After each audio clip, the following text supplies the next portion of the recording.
Well, good morning, everyone. We're now at August 2nd, 2025, and we are so honored to have the renowned Czech translator of Josef Nesvadba, the foremost science fiction writer of one of the two of the 20th century in the Czech Republic, and Alice Whittenburg, who's actually taught English in the Czech Republic and done other cultural activities there along with Greg. We're very honored to have them because they go there so frequently and they can find out more and do updates about Kafka, Capek, robots, RUR, the trial, all these good things. So without a lot of ado, I will, oh, wait a minute. I have one little preface to this, and I just said I was going to tell people. They're going to be talking about right at the time that Capek created RUR, Rossum's Universal Robots, and inaugurated the word robot, but set just about 3 years later, believe it or not, there's a series in English on Netflix called The Prague Mysteries. And it's about 8 episodes, and it's set just around 1922, 23, somewhere in there. And it gives 8 episodes, so it's a very panoramic picture of the outskirts of Prague. It gets into the city as well, but this man is being, he's getting a little demotion to go to the suburbs rather than the center of town, which he wanted, but they do episodes in both. And it's Zločiny Velké Prahy, and it's translated as The Prague Mysteries on Netflix. And I recommend it very highly for all the verisimilitude. It ties right into this conditions of production that Karel Capek had in Prague. And now I'm going to turn it over to my two honored and esteemed colleagues, Greg Evans and Alice Whittenburg. Thank you, Gloria. Yes, thank you. Thank you. Kelly, you go to the next. Yeah, so I'll be starting things out here a little bit, just sort of by way of the Czech Republic, specifically about Capek and some of the context of Capek, especially his publication history and everything. I wanted to start out by saying that I was talking with Gloria a little bit beforehand about the fact that I first discovered Capek before I ever had anything to do with the Czech Republic, which started to be about 1992 or so. Started going over there teaching and learning the language and becoming a translator. And that was through his novel War with the Newts, which has a place in today's discussion because, of course, it's kind of like seen as a later version or has parallels certainly with RUR. However, also, and this I think will interest Gloria too, who does have a theater group, science fiction group, is that I first encountered RUR while we were living in Chicago. And that was at SciCon 5, the World Science Fiction Convention, 1991, and they had a premiere of the new translation by Karel Novak. Anyway, that is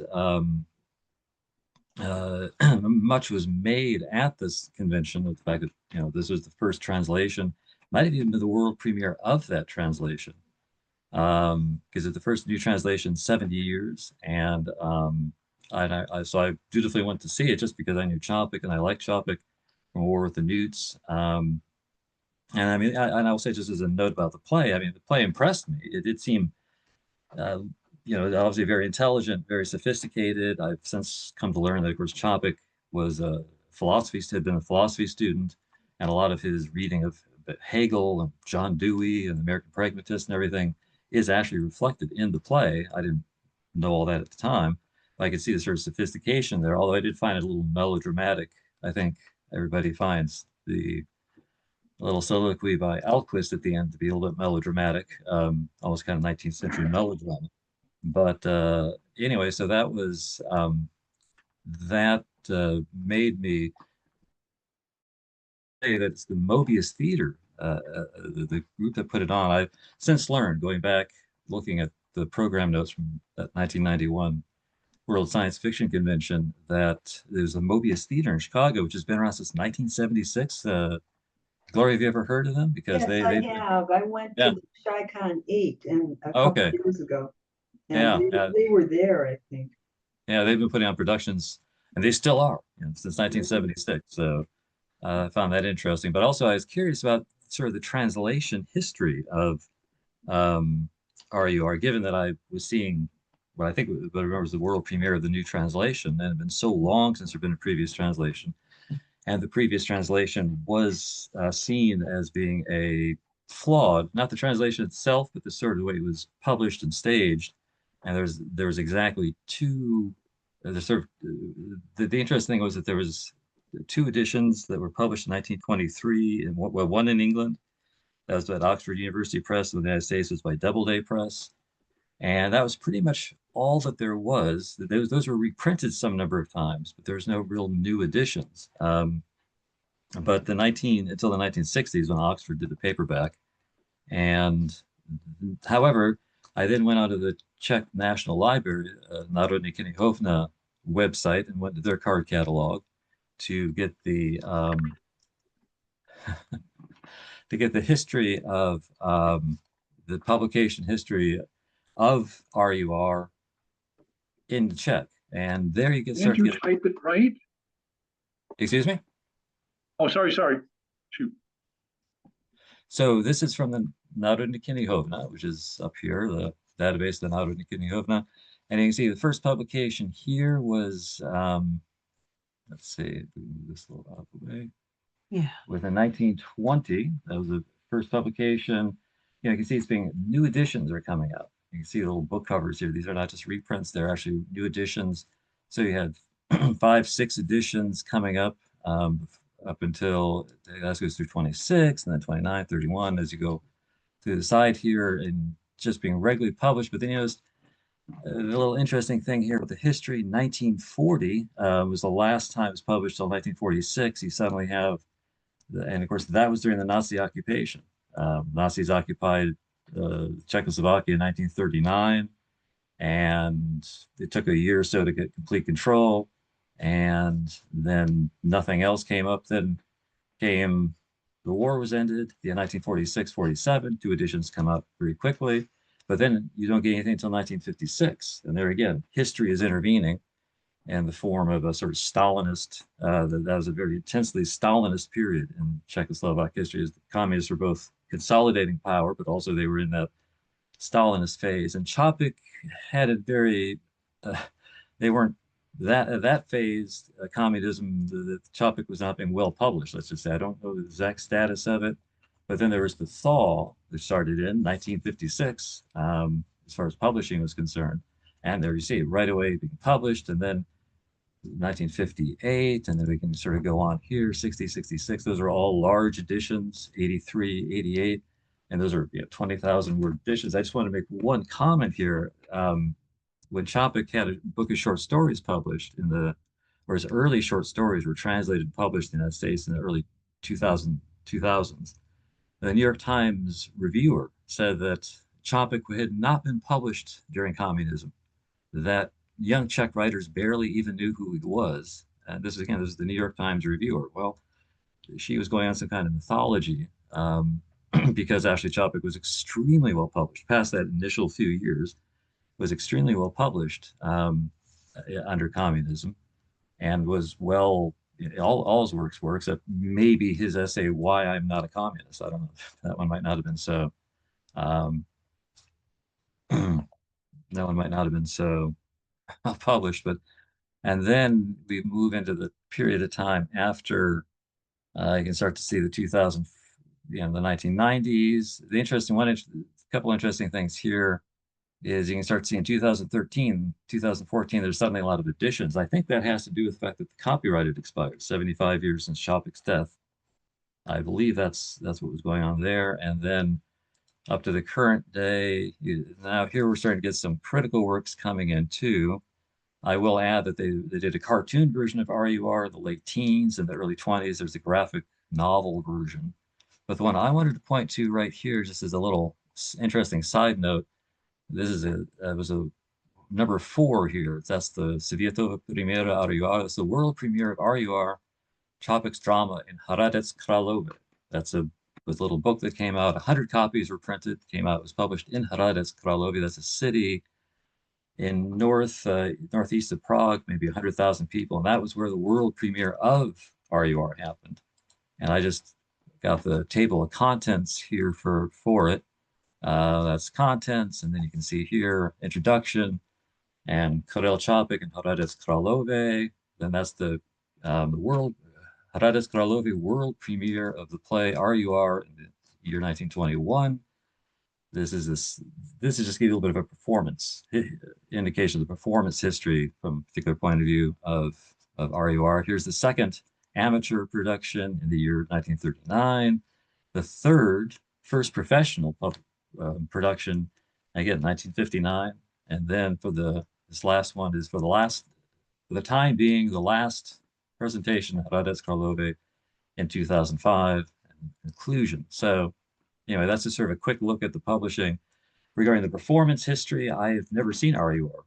And so I've never happened to be in Prague or anything when it was, which is because I've been there quite a bit, a sign it's not a heavily produced play, but I didn't have time to look up to see. Maybe I'd missed a couple of big productions. But so anyway, that's the other thing I wanted to talk about just briefly was the word robot itself and some of the history of it. This is a website done actually by a friend of mine, Michal Škrabal, who's actually the director of the Czech National Corpus. That's the sort of digital database of the Czech language. They do a lot of, they scan books, they do comparative studies, they do studies through with computer studies and so on, a language and comparative studies. And he put on the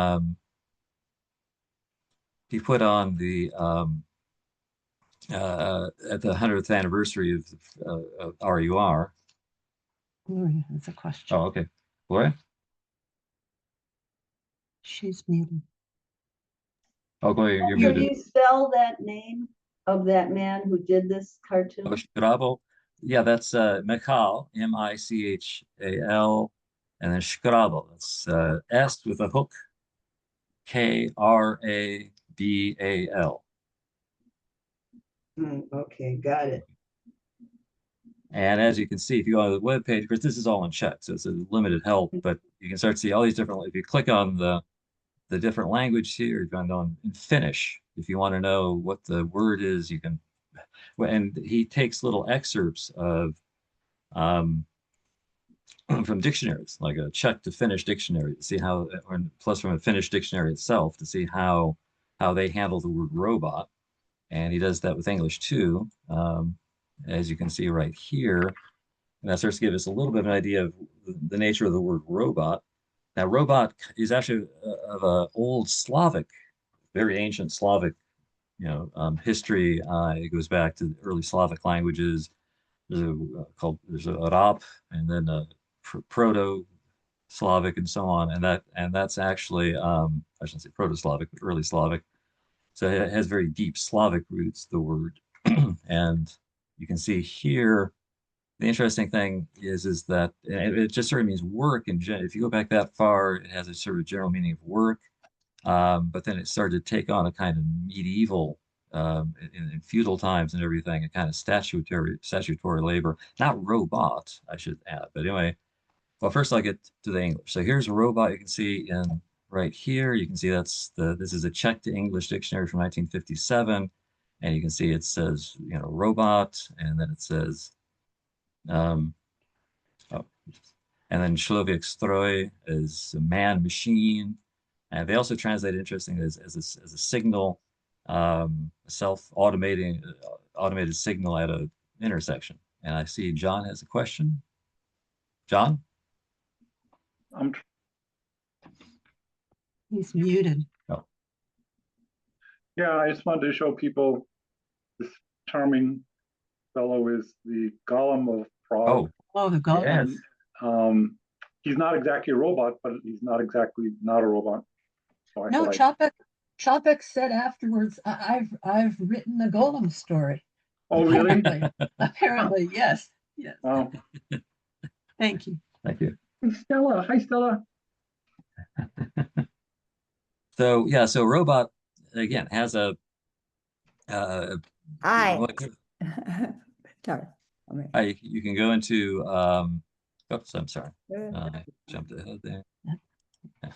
So you can see the American Heritage Dictionary of the English language. And again, robot here is just simply this being, this robot. And you get a mechanical device, a machine device, a person who works mechanically without original thought. That's pretty much it. But if we go on, the next one is actually this is from the contemporary Czech dictionary, which is very much the same. You got robot here, you got robotek, that would be diminutive, like a small robot. Then you've got robotka, that's the feminine, female robot. So again, and that's really all you hear robot anymore in modern Czech. That's all it's used. But if we go back to the next one, we get an early Czech dictionary here, early Czech words. And here, of course, there is no robot. Of course, a robot doesn't exist yet. That was a creation of Karel Capek in Josef Capek, on a suggestion from Josef Capek in the early 20s. But you can see there's robota, and that's a noun. That means forced. Let's see. I mean, like sort of forced unpaid labor for the lord or the state. What like we'd have in medieval times or something.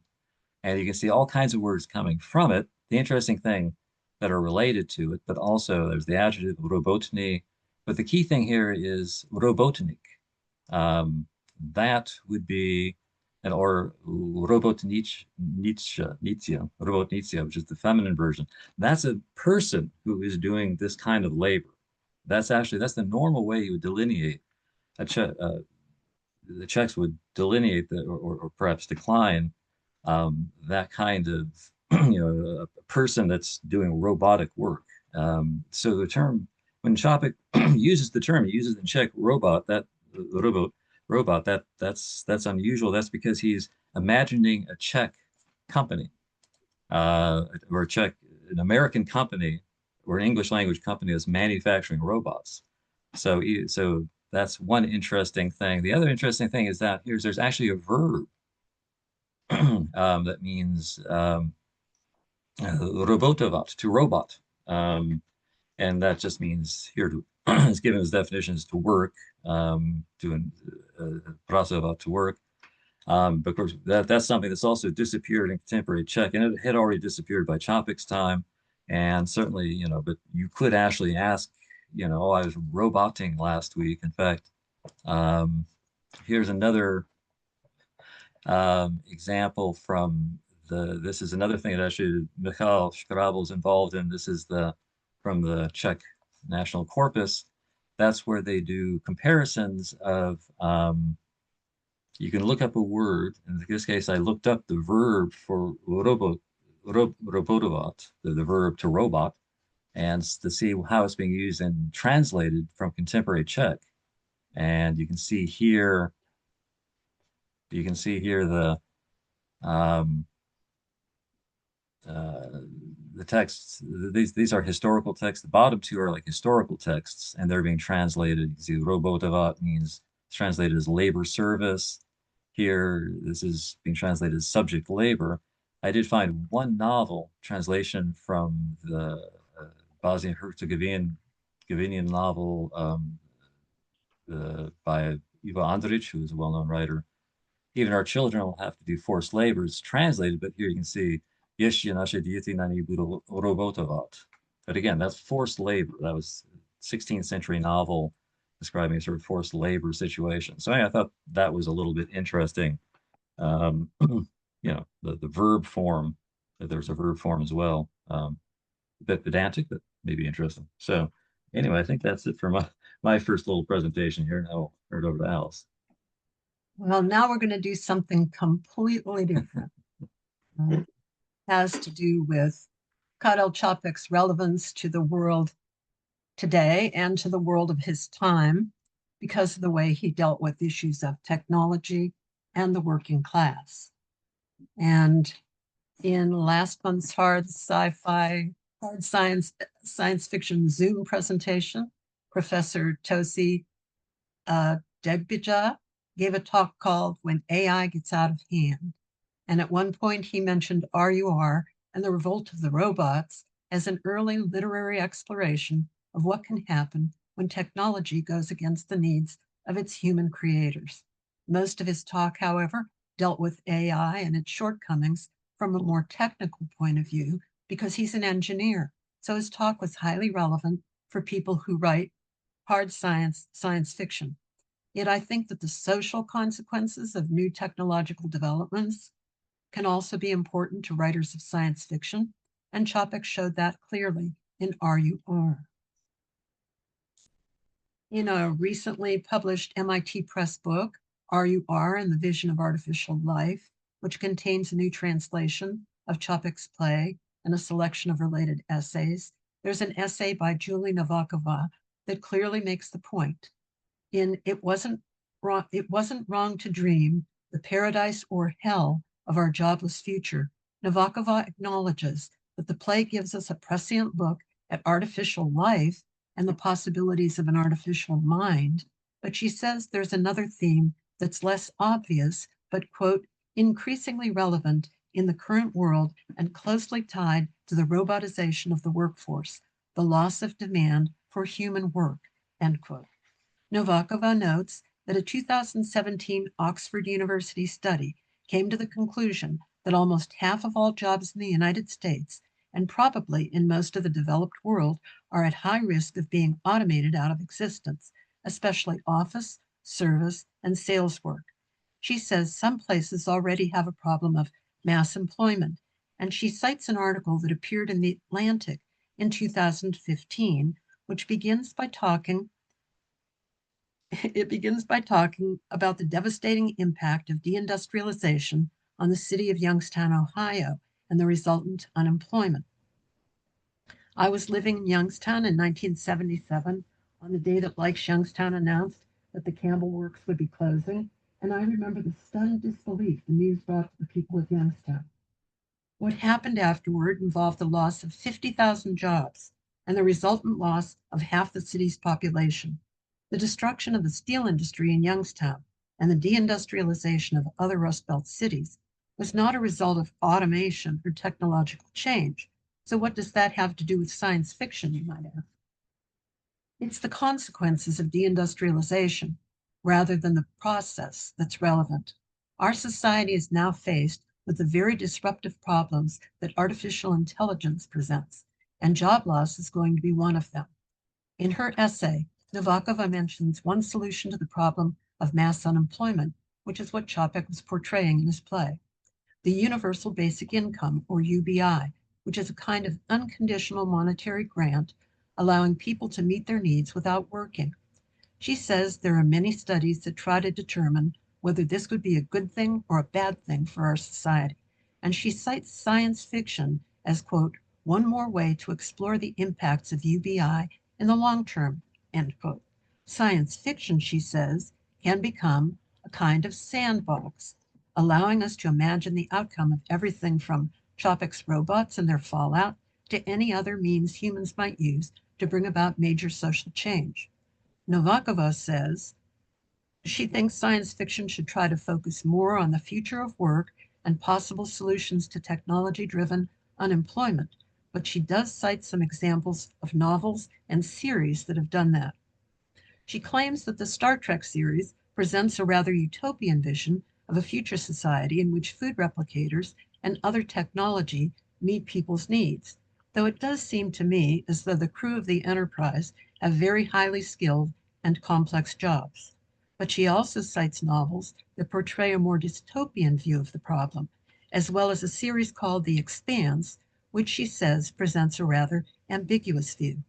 In The Expanse, everyone on an overpopulated Earth is entitled to the basic, which is an allowance of goods and services, but luxuries like travel are not available. It's not really possible for a human being to get a job in The Expanse unless the human goes to the space settlements where people have to work to survive. For another ambiguous view, taken from my own reading, I'll cite Kazuo Ishiguro's novel Clara and the Sun, with the artificial friends who are both endearing and useful, yet human beings still suffer severe consequences from the fact that there is so much competition for the good jobs from the artificial friends. In Ishiguro's novel, the complexity of the issue takes us beyond solutions like the UBI, because human beings derive a great deal of meaning from work. Consequently, some analysts wonder whether or not mass unemployment can ever be a positive thing. The first part of Novakova's essay, It Wasn't Wrong to Dream, is a quote from Čapek's play. It comes from a scene in which Damen, the director of Rossum's Universal Robots, is speaking to one of the two human members of the working class depicted in RUR, Ahlquist. While humans are under siege by robots, Damen, in spite of the robot uprising, remains certain of the righteousness of his technological accomplishments. He says, quote, "It wasn't wrong to dream of forever eliminating the drudgery of work, the humiliating and terrible burden of human labor that enslaved humanity, and the dirty and murderous daily toil," end quote.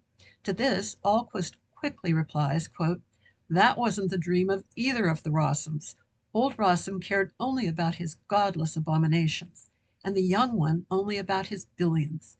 And it isn't the dream of your RUR shareholders either. All they dream about are their dividends, and their dividends will bring about the end of humanity." Čapek's description of technology moguls who care only about their creations or the money that can be gained from them, not to mention greedy shareholders dreaming of their dividends, is a fairly accurate portrayal of the tech world today, in which little thought is given to the consequences of technology for working people. As Greg has already noted, it's been more than 100 years since Karel Capek's RUR was first published and produced as a play. But even as I quote this short scene, I have reason to note that Čapek's work is still relevant to our times. Last March, at the Bohemian National Hall in Manhattan, Professor Thomas Oort of Queens College, City University of New York, gave a lecture called The Prescience of Karel Capek as part of the Year of Karel Capek, which celebrates the continuing significance of the writer's work. At the beginning of his talk, Oort clarifies what he means by Čapek's prescience.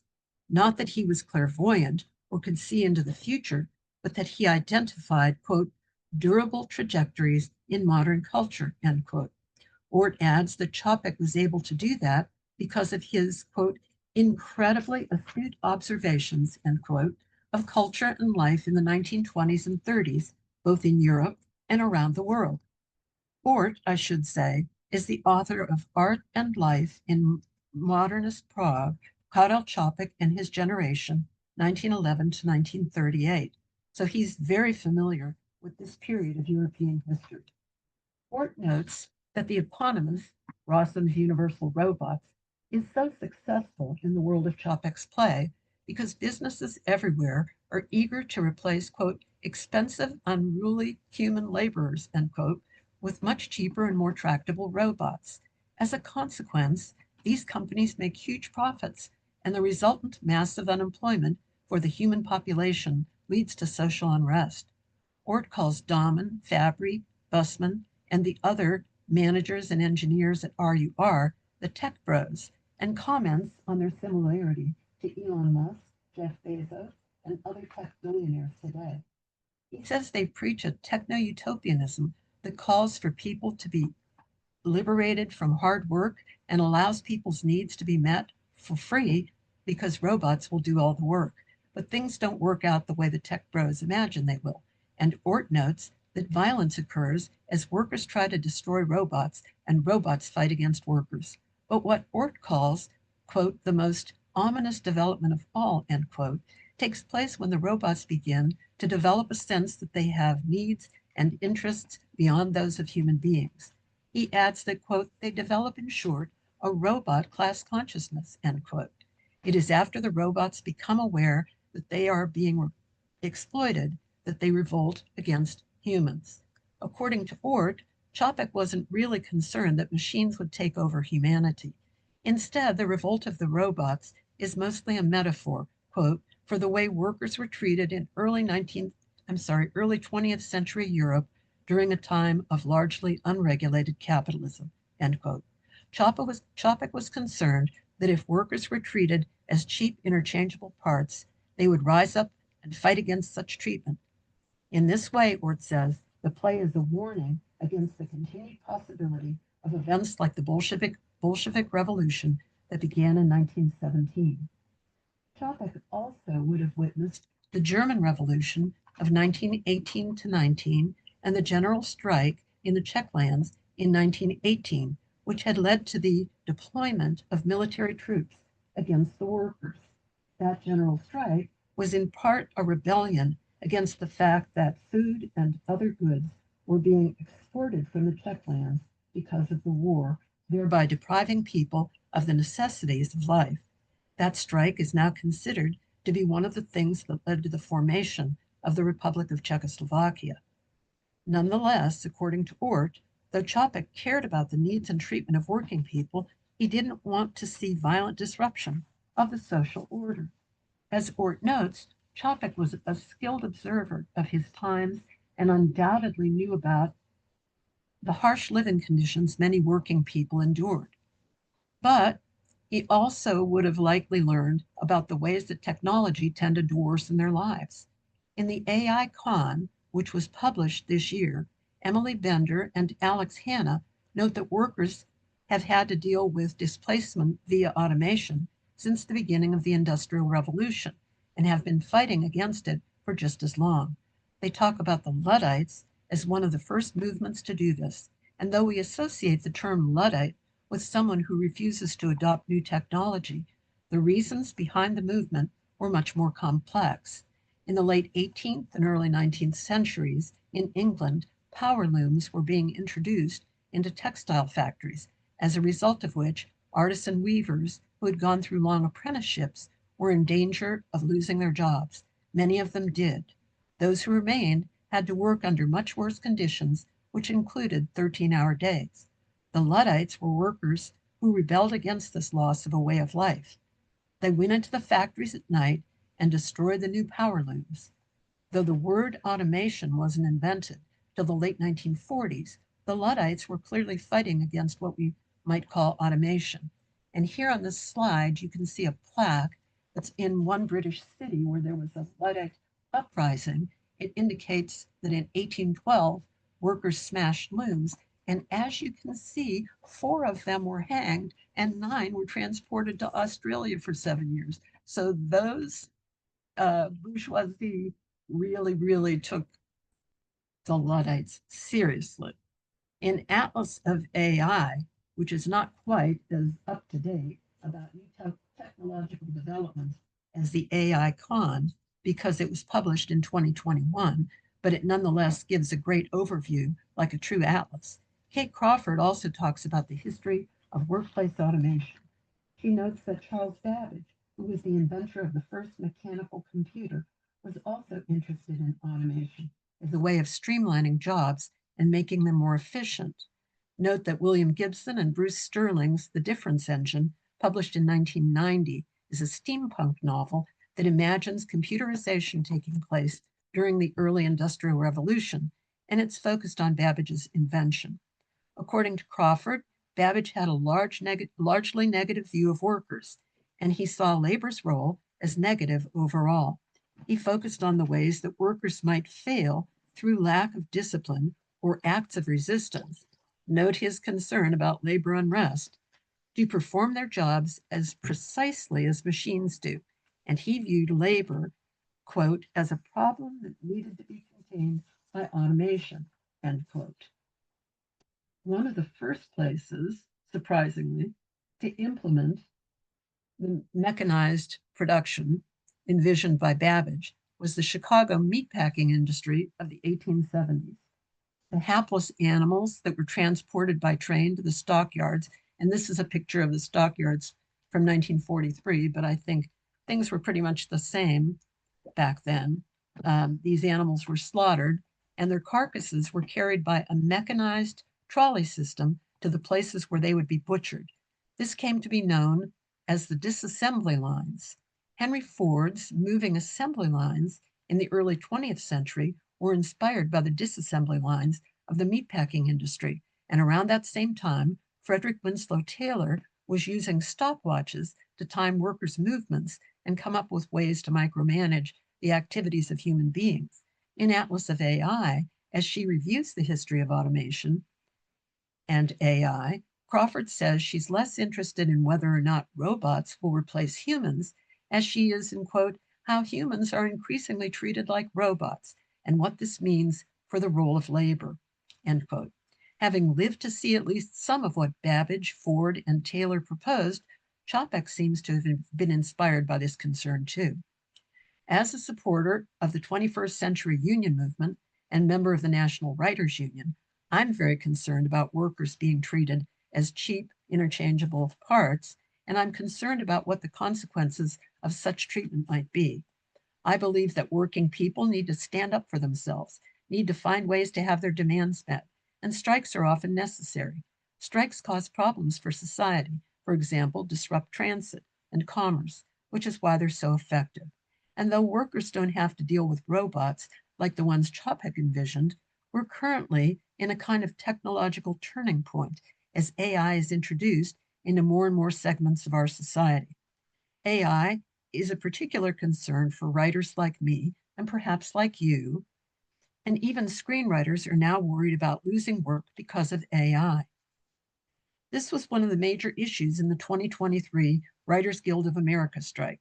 According to the Writers Guild of America West website, artificial intelligence, or AI, has become a key issue for the Guild in the entertainment industry broadly, with potential implications for the employment and compensation of many creative workers. The National Writers Union, which is trying to find solutions that benefit all kinds of creators and protect creative work of the past, present, and future, also recognizes, quote, that generative AI has huge implications for a broad range of workers and believes there's an urgent need for both governments and society to recognize the need for a just transition for all workers. Where we cannot protect jobs from displacement by AI, we must ensure that we're providing pathways to safe, just, and accessible economic opportunities. But as in the world of Capek's RUR, there's a question of whether or not just transition is even possible. For one thing, the tech bros get all the government support and venture capital they want because there may be so much money to be made. And there's very little debate about what will happen when jobs are increasingly eliminated. In addition, as the second part of Novakova's title implies, we're not yet clear about whether we face the paradise or hell of our jobless future. And sometimes hell seems like the better bet. In a good interview on The Assignment on CNN and on YouTube, it was given the title, Is Open AI Building an Empire or a Religion? Audie Cornish talked with Karen Howe, whose book The Empire of AI was published this year by Penguin Press. Howe says that in Silicon Valley, there are quasi-religious movements or a kind of artificial general intelligence religion whose adherents think it's possible to recreate human intelligence. Howe adds that because there isn't scientific consensus on this, you either believe it or you don't. And believers think a civilizational transformation will take place. There are two factions within this religion, Howe says. There are the boomers who think that civilizational transformation will be largely positive. AGI will bring us utopia. And the other faction believes that the transformation will be hugely devastating. AGI could potentially kill all of humanity. Cornish asks her to clarify that this isn't just hyperbole. And Howe adds, you could even say it's a full-blown religion because there's no evidence for any of this. In other words, the boomers are believers that AI will create a paradise, and the doomers think AI will send us to hell, just as Novakova's essay title suggests. Now, I was going to say a little bit about the role of women in RUR, but time is passing. So maybe we could talk about that a little bit if we have time for questions. Oh, go ahead, go for it. I mean, some people came in late, and then it would be good if they get a little more of the program. Yeah. Okay. Also, I have a follow-up too. So Okay. I don't have a lot, Gloria, but I think okay. think you'll like my illustration. Oh, yes. Wow, there you go. Okay. Before I turn my presentation back to Greg, who will talk about Andre Gortz and others who offer a more nuanced view, though not unthinkingly optimistic, of what the future could hold, I'd like to talk a little about the role of women in Čapek's play. In Atlas of AI, Kate Crawford says factory jobs are not the only ones that have been eliminated because of automation, and she notes that secretarial work has been increasingly automated since the 1980s. She goes on to say that today, the role of the secretary is emulated by what she calls highly feminized AI assistants, such as Siri, Cortana, and Alexa, though we do now have a chatbot called Claude. And it's interesting to note that in the prologue of RUR, when Helena asks Daman why his company makes female robots when sex doesn't serve any purpose, he answers that there's a certain demand, you know, maids, salesgirls, typists, people are used to it.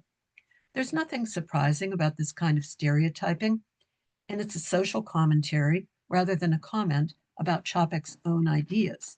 But in an essay in RUR and the Vision of Artificial Life by Lena Sinapayan called RUR, a shrewd plutocrat, a genius engineer, and an anti-Sue walk into a bar, Sinapayan says of the character of Helena that she is presented as the archetype of the insufferably dumb yet treacherous woman. The only thing worse than the way she acts is the way she's treated by Daman. Even the robot modeled after Miss Glory, Helena, is, in the words of Dr. Gall, delightful and a complete airhead. I agree that Helena is given a problematic role in the play, but I think that Sinapayan goes a little too far in her criticisms. She surmises that Helena doesn't care about the plight of the poor because she doesn't even know the price of bread or fabric, implying that she doesn't need to care about the price of things because she's the daughter of a rich man.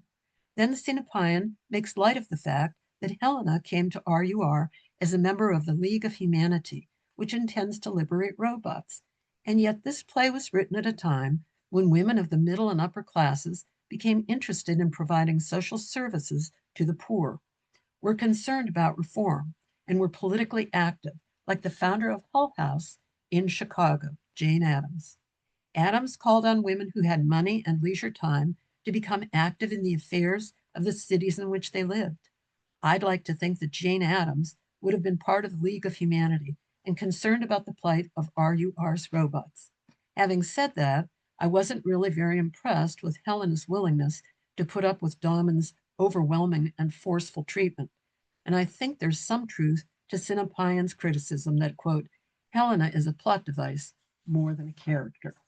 So that's all I have to say, and I'll turn it back over to Greg. Yes. Well, first of all, I think all the characters were sort of caricatures. So I think that it's, you know, I think RUR is not a character study. It might be a study in the nature of humanity. But Yeah. anyway, I was going to just finish up by discussing a little bit more the some of the sort of doomer. Was that the boomer? The boomers. Versus the doomers. Yeah. And that, of course, that this has come up in recent some political theory and so on as well. I'm going to go to a passage here from the prologue of the play, and where Domine is talking with Alquist, and you can see here, I'll just read it here: the subjugation of man by man and the enslavement of man by matter will cease with the robots. Never again will anyone pay for his bread and hatred with hatred in his life. There'll be no more laborers, no more secretaries. No one will have to mine coal or slave over someone else's machines. No longer will man need to destroy his soul doing work that he hates. And Alquist answers, Domine, what you're saying sounds too much like paradise. Notice I've highlighted paradise. Domine, there is something good in the act of serving, something great in humility. Oh, Harry, there is some kind of virtue in work and fatigue. Domine, there probably was, but we can't exactly compensate for everything that's lost when we recreate the world from Adam. Oh, Adam, no longer will you have to earn your bread by the sweat of your brow. You will return to paradise. Again, highlighted as is Adam, where you were nourished by the hand of God. You will be free and supreme. You will have no other task, no other work, no other cares than to perfect your own being. You will be the master of creation. Well, you'll notice again, I've highlighted paradise and Adam, and that's in connection with this book, and it partially comes up here. Last 2 years ago, I went to Bratislava, which was to give a presentation at the Slovak Academy of Sciences at a conference about the French writer André Gortz, which was surprising that I was giving a presentation at the Slovak Academy of Sciences, and surprising that they had a presentation on André Gortz. Gortz is a writer who was very French writer in the 1980s, an associate of Jean-Paul Sartre, was very concerned with questions of automation, the effect on society, and he was a leftist. He was very concerned, as you can see. So you'll notice, again, paths to paradise. There's paradise working its way in on the liberation from work. And in the epigram of this book by Gortz, you'll see this is this, and that was it's just the epigram, a quotation from the Nobel Prize winning economist Wassily Leontief, which goes, Adam and Eve, there's Adam. Adam and Eve enjoyed before they were expelled from paradise a high standard of living without working. After their expulsion, they and their successors were condemned to eke out a miserable existence, working from dawn to dusk. The history of technological progress over the past 200 years is essentially the story of the human species working its way slowly back to paradise. So that's what Domine was essentially saying. But then he asks, a little more along the lines of Alquist perhaps, what would happen, however, if we suddenly found ourselves in it? With all goods and services provided without work, no one would be gainfully employed. Being unemployed means receiving no wages. As a result, until appropriate new income policies were formulated to fit the changed technological conditions, everyone would starve in paradise. And I think that that's a key point here. That what we're dealing with right now is that, of course, we get increasing automation. More and more people are either unemployed or more consistently, they're kind of underemployed, semi-employed. Work is becoming less skilled, more transient, and they're on the defensive. Unions are on the defensive, and we're seeing some of the consequences and social consequences of that. And so Gortz frames that in his discussions in a kind of there's kind of a more of an exit. If we exit right, we're sort of we can make a decision here. We can sort of exit what he might call exit right, which is maintain more or less the same incomes policy as we have now, despite ever increasing automation. So the chronic or underemployment that follows leads to widespread economic insecurity and social instability. The surplus from the automation goes to the corporations and the rich instead of being distributed to the people. His exit left strategy is what he's proposing and discusses at length, far better than I'm summarizing here, is the abundance and surplus from automation is equally distributed. He has an interesting proposal to tax the robots. I don't know how it would work in the Capek scenario, and leads to a world in which, quote, we can work less so we can live more. And he suggests perhaps we could average based on, if we all lived as we were living in the 1980s, or 1970s or 80s, our production is so much better now that we could actually all work 20 hours a week for maybe 20 years of our life, which he regards as being a heteronomous sphere, which he regards as being important. He says it's important to get out, like with Alquist, that doing some work outside of your own little village or something is actually important, but not too much of it. And so we'd spend that time with heteronomous sphere, spending the rest of the time in the autonomous sphere, where we might have village workshops and so on that make, he talks about textiles, have large factories maybe making crude textiles that would then be refined and made into fashions and, perhaps in local workshops and so on. And so I just wanted to cut, oops, I'm sorry.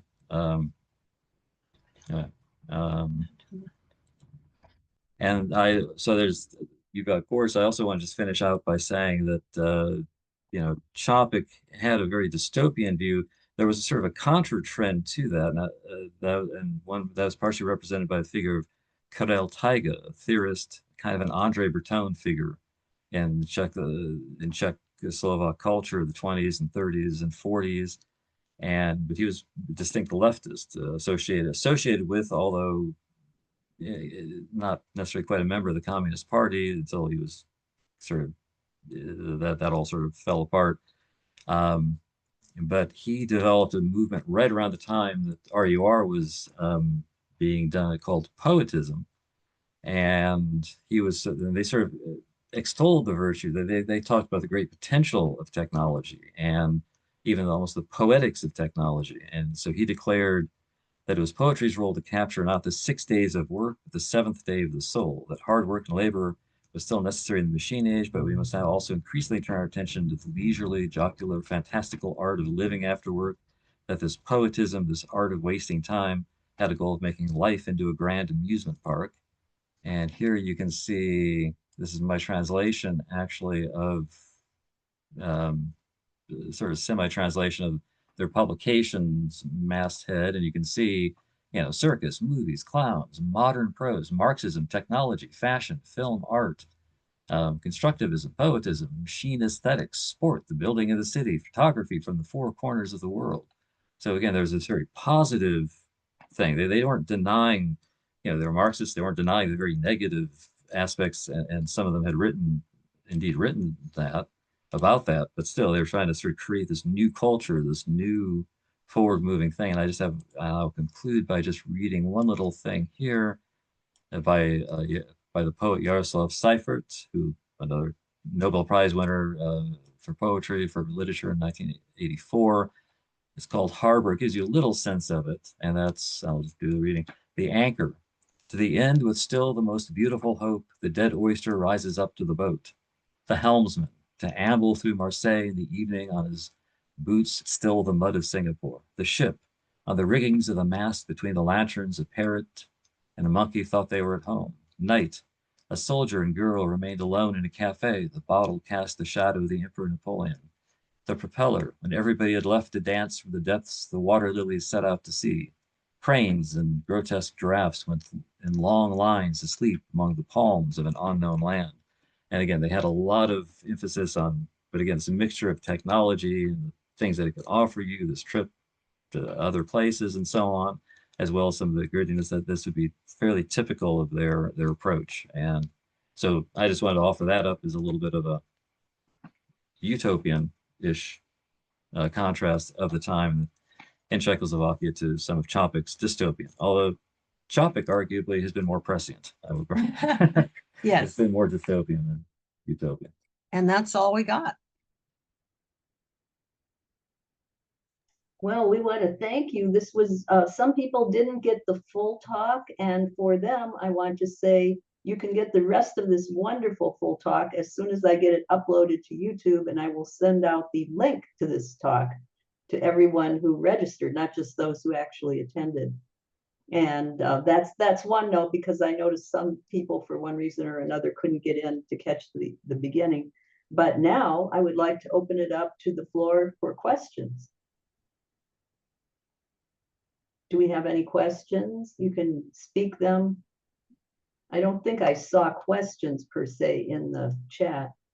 Let's copy that. Yeah. No, I don't see any questions. They're mostly comments, and be sure to save the chat. I have a question, or a series of questions. This is Tim. Okay, Tim. Thank you for a great stimulating thinking about stuff after hearing your talk. It's very interesting, especially very topical and timely in this kind of a decade of strange developments and unusual paths we're taking as humans. The first question probably is simple stuff. How did the word robot take off after the publication? I mean, why was it so resonant rather than automata or other? Do you have any thoughts on that? Yeah, not really. I think I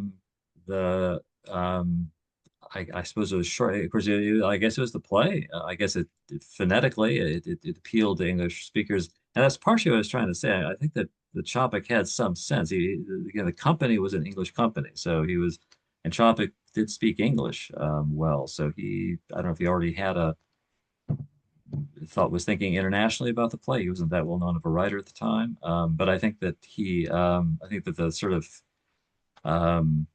I think it was mainly the play, and that's why automata. I think Gloria was talking about that, it sent us an email saying that labora was one of an early suggestion that Josef Čapek came up with robot, and labora might be more of a labor related for an English audience. Actually, could I intervene? Yes, Because sure. this is backwards.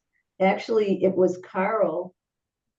Did you say Josef came up with robot? That's correct. And Yeah. it was Karel who wanted labora. I may Yeah. have misheard it. Okay.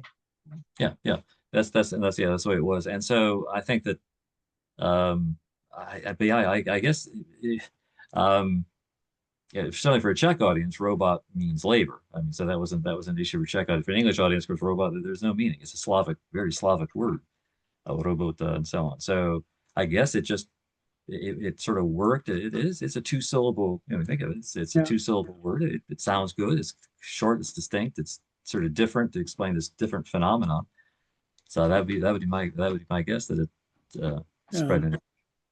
And it's interesting that the word slave is at the root of this thing and takes it more on a dystopian.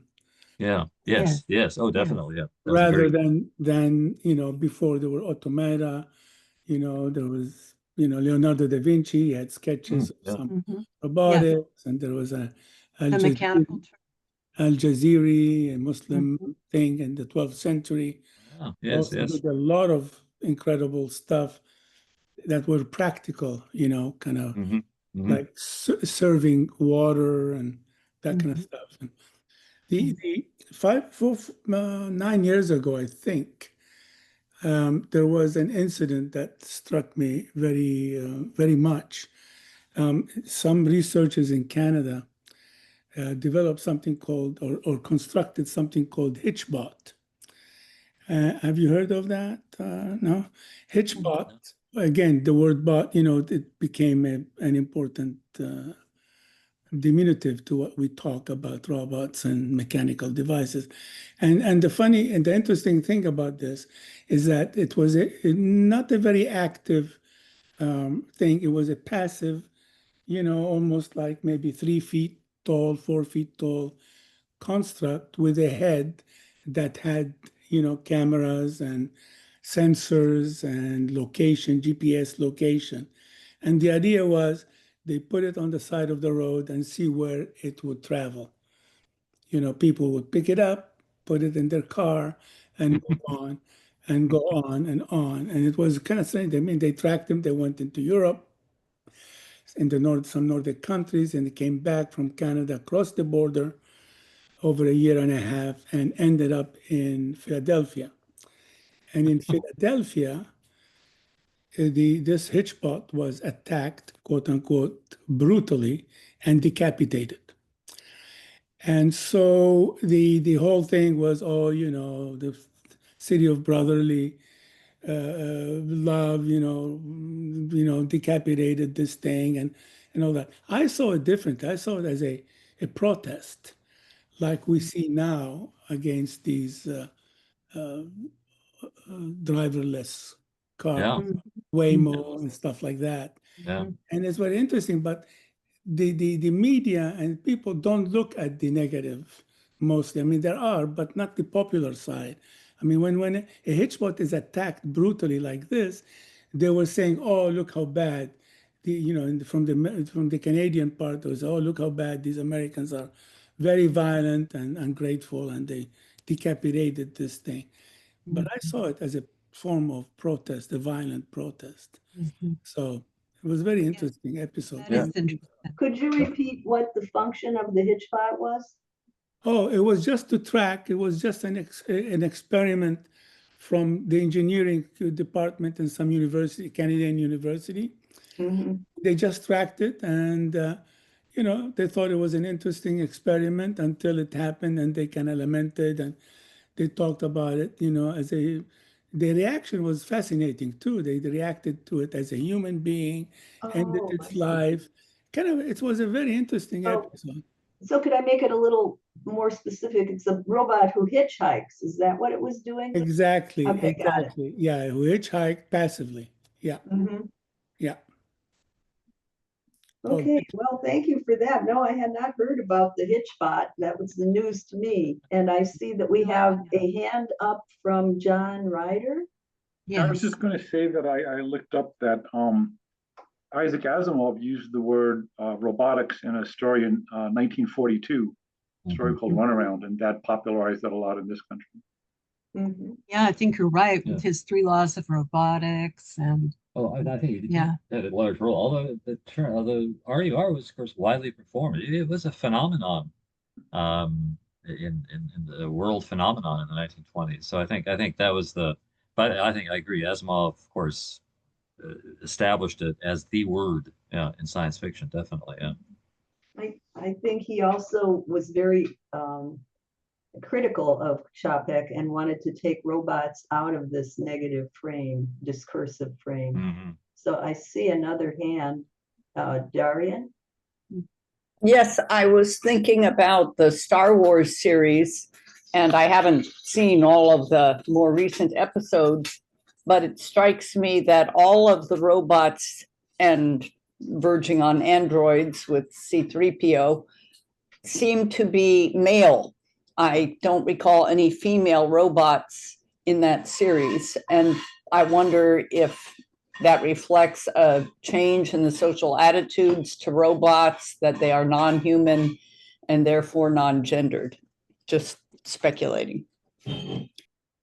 could be really hard to know. I mean, it was interesting that Daman, the factory manager, feels compelled to explain that, well, we make the female robots because people expect secretaries and maids and other workers to be women, so we got to have female robots. It wasn't much of an explanation. But I also could have talked about the fact that one of the things that's has a focal role in the play is whether or not robots are capable of reproducing. And the fact that robots had to have a formula to create the protoplasm to make new robots until the very end of the play was of great importance. And of course, women's role in reproduction is therefore of great importance. And that makes Helena a more important character than it would seem like she ought to be based on her personality. Gloria, did you have something to say? Yes. Yeah, that's right about Helena for sure. The way that they all fought to get her attention and falling over each other. They were all in love. I just want to do a little comparative lit question here because we probably won't have time to go into much, but it's obvious that War with the Newts is taking the robot out of this artificial life. I think it was important for whatever reason for Capek to do it again and not have it be artificial life, but make it a strange species of existing life. And then he goes into a very, I'd say almost a similar capitalist exploitation of this newly discovered large newt species. And do either of you want to make a comparison? I know, Greg, you started to at the beginning. Oh, I think it's partially addressing a different dimension, because one of the sort of striking things about War with the Newts was the detail about the experimentation on them, the in the early stages, and it's just the sheer brutality of what there's as I recall, there's a whole section just going about as they dissected it and did the scientific analyses of the newts and everything. So I think that was, I suspect, partially, of course, Capek was trying to work in a different element, and just the sort of, as he was sort of covering sort of the cruelty aspect of humankind and so on. And could we summarize the novel for people that don't know it, Greg? Because we know we've dealt with RUR, but so can you just say in a couple sentences what the War with the Newts was? I can't. Can you? Well, yeah, Captain von Poke, a Czech sea captain, because there's so many Czech sea captains, of course, but he happens to sort of come across and first begins these little salamander type newt creatures in a distant lagoon in the Pacific Islands, and they turn out to be very intelligent. They turn out to be very adaptable, and they're soon just he uses them initially to hunt for clams. But of course, then the capitalists can get a better idea of what when they get a whiff of what's going on, they start to develop, experiment on, and turn the newts into super exploit them and everything. But of course, the newts, like the robots, start to develop consciousness. I mean, they're always a little bit conscious, but they start to develop critical consciousness. And they, well, I won't, but let's just say they then become a force to be reckoned with. Hence the war with the newts. And they take on many aspects of human culture in the process of adapting and then sort of reversing their fortune against the humans. Yeah, and it was as that had very topical overtones that come out in the different national characteristics that the newts take on, the French newts, the German newts, the English newts. It's hilarious, how these Well, newts. it's a great satirical novel, whereas the RUR is more, it has its moments, light moments and everything, but it's more of a outright drama at times. Whereas War with the Newts is very much satirical, masterful. Swiftian, yeah. Yeah, Swiftian, yeah, absolutely is. So are there other comments or questions, things that you'd like clarified? John? I guess point out that is a significant difference, that Capek's robots were a little more like the replicants in Blade Runner, where they really are living creatures and they have consciousness and they're kind of in slavery. Whereas, in Asimov's robotics and other places, I think there really are, toasters that can do tricks. Anybody? I think, go ahead. Yeah, I think that is a major question because, of course, the consciousness of AI, because that's coming up. I mean, the self-reflective consciousness and there's an interesting essay. I can't remember the author. It was from the late 90s, and it's talking about RUR in the context of Hegel's master slave, and that was the phenomenology. Yeah, the phenomenology of RUR. Yeah, and that's kind of interesting because because of course so much in Hegel's description of master slave is that the master is dependent on the slave in a sense, with the servant, because if they just simply eliminated the servant, then they would not be the master anymore, would they? If they simply killed the servant and their all powerful thing, and then they would have no one to look upon them as the master. And it's important to the master that the servant or slave is somebody of a free consciousness that will recognize them. I mean, it's this complicated relationship that Hegel's picking up on. And part of the problem we see with AI is that, of course, but AI doesn't have that critical. It's not self-reflective. It is just in a sense. I agree with John at this point, very much a toaster, maybe a toaster. And so, we can press and control a toaster as much as we want, but it doesn't quite have the same satisfaction. Although these boomers that Karen Howe talks about do believe in the possibility of AI achieving greater than human consciousness, and they believe it with a religious ferocity, even though that has not yet ever been scientifically proven. They believe that it's possible for AI to attain a superhuman consciousness. And when asked, what sort of religion is this? Howe says these people are creating their own higher power, almost as though they're creating their own God, which is scary. Yeah, just an interesting anecdote again. Many years ago, tortuously, I met some very high society family in Europe, and she said, part of the conversation is that among the women, when they meet in their salon and talk, the most common topics talk about the servants, which one are good, which one are bad, and how, and people trying to, so afraid, and this family poached the good servants from this other family.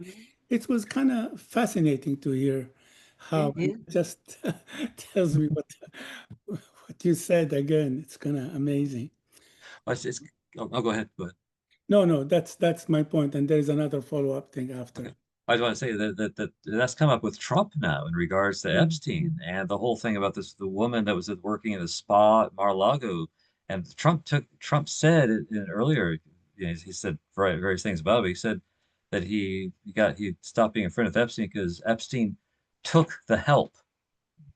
And it took me a couple minutes to figure out what that meant. He took the help, but of course, the help, right? Is That this woman has since committed suicide. Yeah. And her family has said the fact that Trump is talking to her as though she were an object. He also said that Epstein stole her from, Mhm. and it's like, it's like she's just this. They Yeah. poach, they poach. I mean, Poached, yeah, Yeah. exactly. It's Yeah. the same thing, same phenomenon, exactly. Yeah. But there is another development, of course, we all know about it, is that companionship in certain societies where help for the elderly is becoming less possible financially, maybe population decrease. And it's a kind of an interesting phenomenon. At the same time, the mirror image of it is also, earlier we said, there were no woman or female robot, but now they have the sexual female robot that's coming up. Mhm. It's a very kind of strange and there are a lot of it's popular in certain streams of societies. I know Yeah. it's crazy. How about people falling in love with a chatbot? That's, And also, Yeah. having a relationship with a chatbot, falling in love with a chatbot. yeah. And there again, the idea of the master-slave relationship. This entity can never refuse you, can never turn away from you, always has to be there for you. How can people experience a relationship with something under those circumstances? Yeah. They- Stella Miles has an observation in the chat just now about a chat. I just read it. Oh yeah, I saw that. Recent conversation he had with Claude, large language model, believes it might be conscious. Well, Claude, not so sure about that, but who am I to Raising say? my hand here. Does that mean that we're going to put pets out of work? Because pets are the current thing. They're living beings who get sick and who have needs.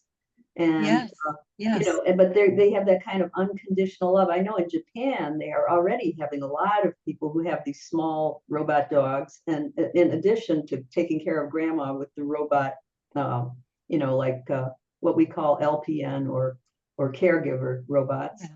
Yeah. So now maybe pets are under threat. I mean, cats and dogs, because you can get them as they won't have illnesses and have expensive veterinarian bills. Oh, Pet rock. although if somebody finds that kind of pet, a satisfying pet, then it makes you wonder what their relationship with their real Yeah. pets ever was. I mean, Probably not a very good human companion in the first place. yeah.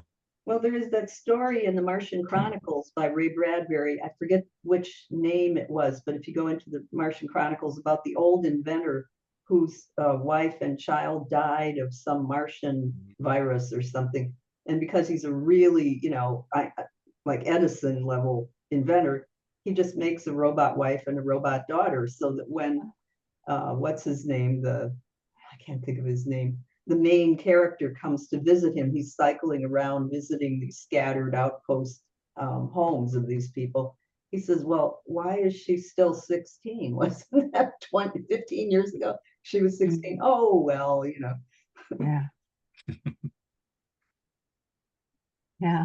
So there are, what I was going to say, there are so many threads that intersect here. Maybe it's not the greatest play ever written, but it was the timing and the many different threads that pulled from all. And Prague is a very big mixed melting pot of a lot of cultures, and it did pull from various threads, plus being a cosmopolitan type person outside of what was that. So this thing came in, as we would say in rhetoric, at a kairotic moment, a very timely moment.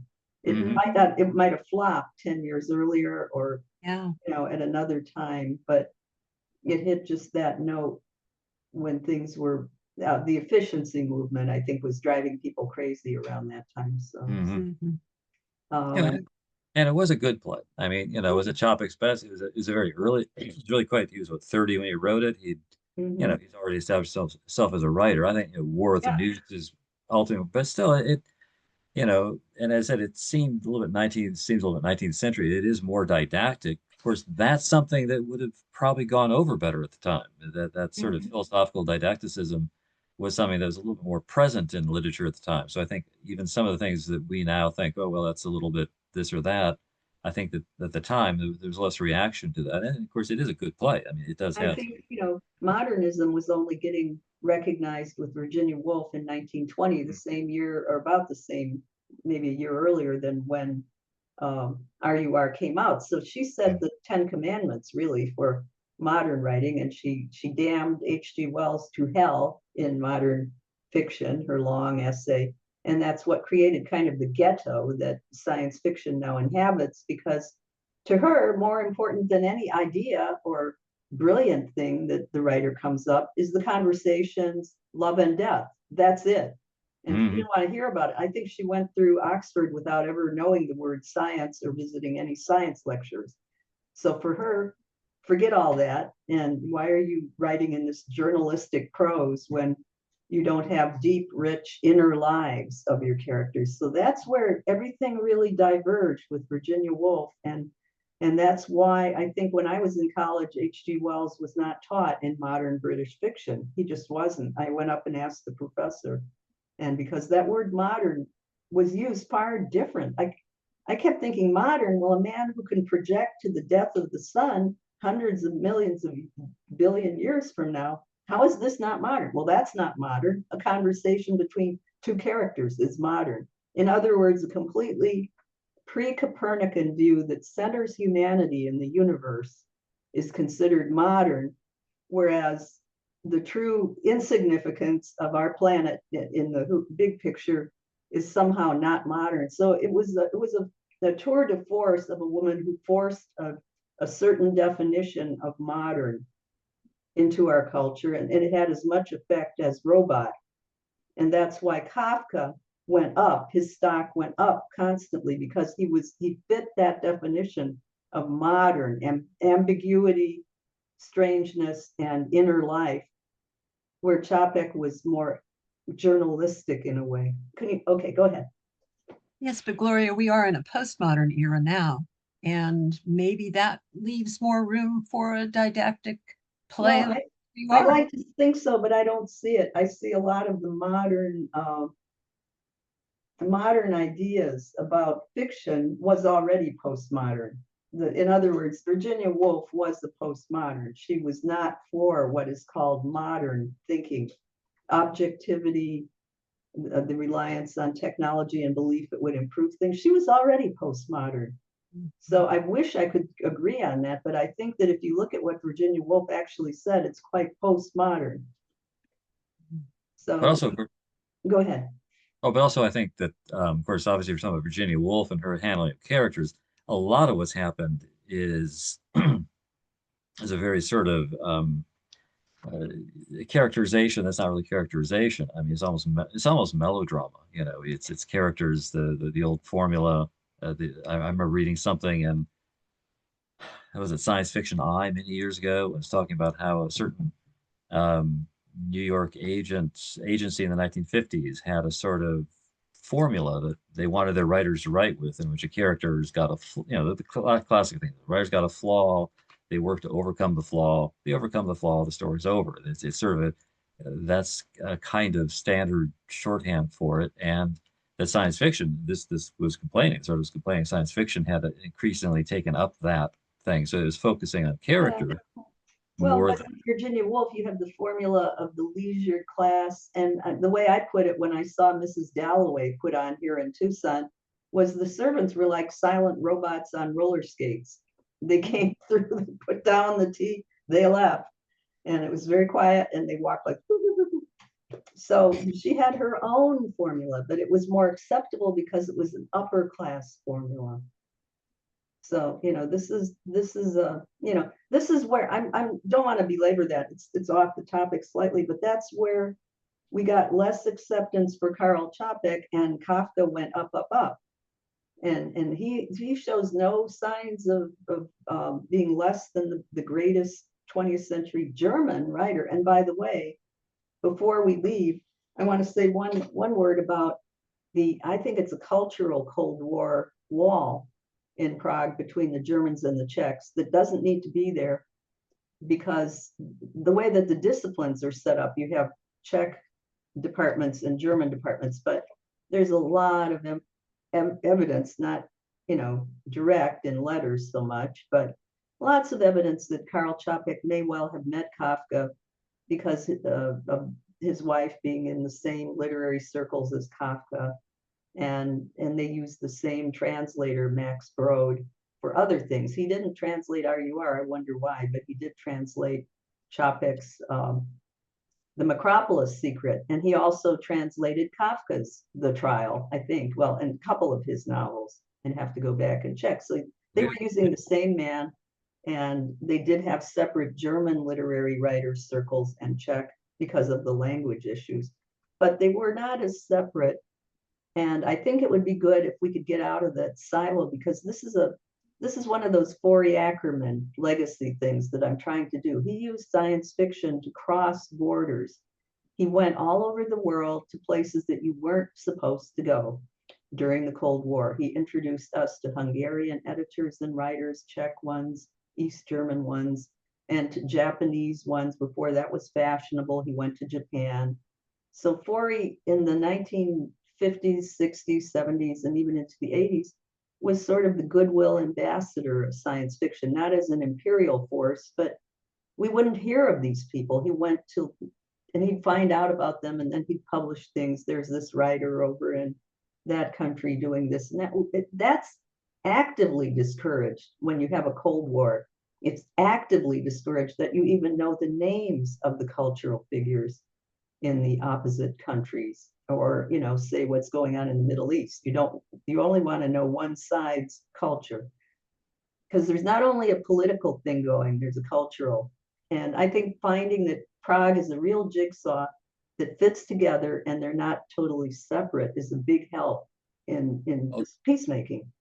So Part of the thing about Prague right now, of course, it's not a jigsaw. It's a monolithic city. There is no there's no diversity, and the German community, the Germans are gone. There's a ton of German tourists, German expats moving in there, but there isn't much of a German community anymore. That's gone after World War II, and of course the Jewish community was destroyed, and so it's very much it's much more monolithic now. So it's sort of almost an historical relation.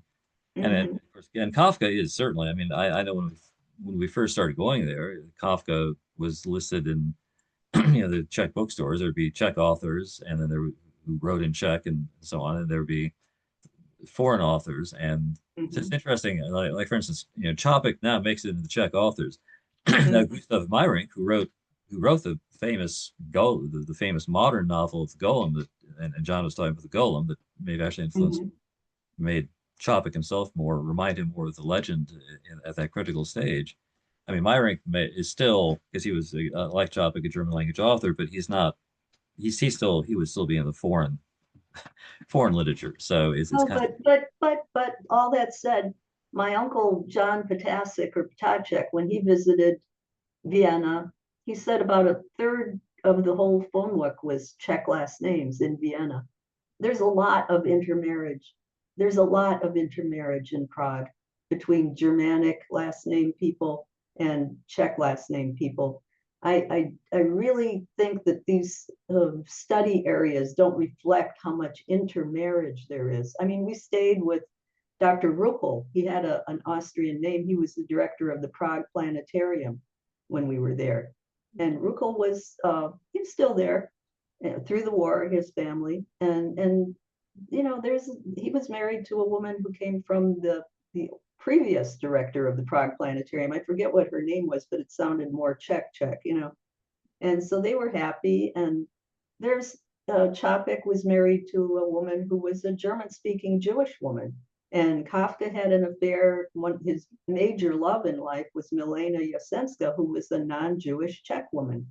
And you know, this is sort of downplayed in the ways that Kafka had been studied. They don't want to emphasize the connections between the groups. And I think it's important to do newer thinking about that. Well, there's some of that definitely going on, I think. Yeah. But So one final Oh. question from John. When I was in Prague, I was teaching English as a second language in Prague, and I was at a party, and I asked a woman that I was telling her that in America, before the before the collapse of the Soviet Union, we really didn't know very much about Slavic countries, and she said that that Czechs are actually not Slavic; that they're Celtic. That all of Western Europe was Celtic, and that because they had the Carpathian Mountains, they could defend this pocket of Celticism. I've heard that there are parts of Spain also that are Celtic, and of course British Isles, and I think also parts of France. And she said that over the centuries, that there had been some Slavic invasions and German invasions, and they had been absorbed and assimilated, but they were actually different than other Slavic people, that because that at the root that they were Celtic. And I thought that was kind of strange. And I also asked her, could I jump in with what Josef Nesvadba, the current #1 or recently passed #1 writer of science fiction in the Czech Republic, one time in a conversation with my husband and me, he said, "Oh yeah, the Czechs are the Irish of Central Europe." Yeah, and I did notice there did seem to be a lot of Irish pubs. There was a James Joyce pub by Charles Bridge back then. I don't know if it's still there. And there were other Irish pubs with it. He definitely meant that they were the downtrodden, Right. like the relation with the British Empire that the Irish had. He meant Right. that too, you know. Yeah, I probably did. yeah, I think people I know don't. I mean, the Celts are somebody that was there, and yeah, the sort of Slavs moved in. The sort of history, the legendary histories seem to start, 5th, 6th century. So I think that the Celtic can actually be remote. They do think they're all descended from aristocrats because of the Battle of White Mountain. I've noticed that. No, the aristocrats were all beheaded. They better repent. Apparently, they weren't always landlocked. They had some bottleneck of land going up to the Black Sea, I think, along the Vltava River. Someone told me. Also, I mean, they seem to have this fixation of being unique. Not, I said also that we don't know much about Central Europe. No, I said we don't know much about Eastern Europe, right? And she said, "Oh no, we're not Eastern Europe." I said, That's "Well, what are true. you?" She said, "Well, it was Central Europe." And I said, "Oh, well, what other countries are Central Europe?" She said, "No one else, just us." Well, that is true. It is Central Europe. It's not Eastern Europe. If you look at the map, it's in the center and not in the east. Hey, as they say, it's west of Vienna. Yes. I mean, so That is I think Prague was the capital of the Holy Roman Empire for a while, maybe 50 years or something. oh, Can't it was. remember. At the end, well, that was the Rudolph II, late 16th, early 17th, early 1600s. Yeah. I thought I was being very witty when I said that the Holy Roman Empire wasn't holy or Roman or an empire. I found out later that Voltaire said that. Oh, good. I've heard that one. Great minds.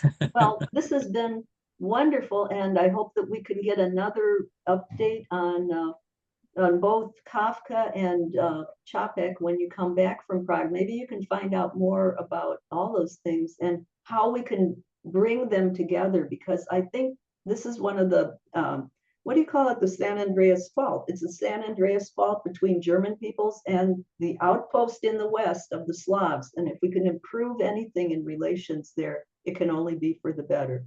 You're right. And Gloria, you said that you wrote that you were going to have Karel Novak, the translator, one of the translators. The other one. Yeah, no, Stepan Šimek was going to come if he could make it. But I guess he's very busy. I might have him another time. I think maybe he said he was booked up until blah, blah, blah. But maybe after that, he'll come and talk about other aspects. And because it's such a critical region between Germans who are retreating into we're separate and we're arming, and the Slavic peoples, it's some very unfortunate parallels going on. I So agree. anything Agree. we can do, and I cheer you on, anything you can do while you're there, great. Yes, I will do my best to be an instrument of peace. And remember Uncle Forry. Oh, yeah, of course. Maybe we should have Forry Ackerman buttons that people can wear when they go on these trips. Probably. Yes. Anyway, thank you, Gloria, and thank you, thank you. everyone. Yeah, thank you all for coming. I really appreciate this, and it will be out soon. I may have to edit one little part where my screen froze. It was when you were going through some of the iterations of the translation. So I may have to make a little cut just to not have that, Okay. Thank Okay. you very much. And Thank I you. Thank I you. talk Bye, to you everybody. later. Bye. Bye. Bye. Bye. Stop recording.